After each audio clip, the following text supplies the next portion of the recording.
биздин үй бүлө жана Ибрайым Нуракулунун үй бүлөсү Бишкектин четине эс алууга келип, жаратылыштан аябай пайда алдык. Анан биз да пайда келтире кетели деп, колубузда алып келген баштыктарга ушинтип таштанды терип атабыз. Мындай атайын таштанды кылып чыгыштарды Ачекейдин мэри Кубаныч байке берди. Анан белек кылды мага. Мунун арда такай ушундай терип турам. Көрсө бул Бишкекте жок экен.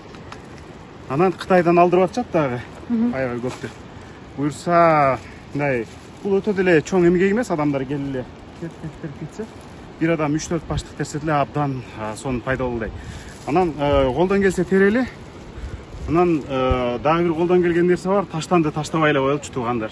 Улуу Манастын урпактары. Аябай мындай керемет жаратылыш эч кимде жок. Карасаң, могул жап-жашыл, кол жете турган жерде ак мөңгүлүү тоолор уустурат. Арча карагайлар туп-тунук суу агып атат ал жерде. Кантип кайсы адамдын дити барат ушул жерде бул орунда. Ошо достор, барыңарды баягы былтыр баштаган Тазалан Кыргызстан челленджине кайра чакырам.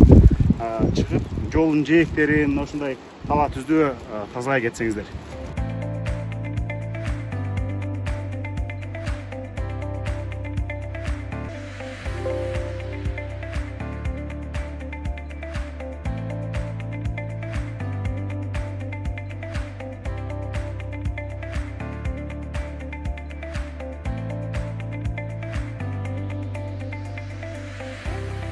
Зыяндуу таштанды, влажная салфетка экен да? Көрдүңөрбү? Эң көп экен ал. Бактерия да көп, ковид, омикрон, бардык бактериянын баары ушунда бар да. Анан биздин тоолорубузда ушул влажная салфетка аябай көп ыргытышат экен биздин жашоочуларчы. Сураныч келип тазалабасаңыздар дагы, бул дегенде ыргытпай эле койсоңуздар демекчимин. Адамдар өзүн тазалап, бирок жаратылышты булгап атат да. Ошондой болот. Так что Канча чыкты эми азырынча? бул эми 3-4 эле пакет менен келгенбиз.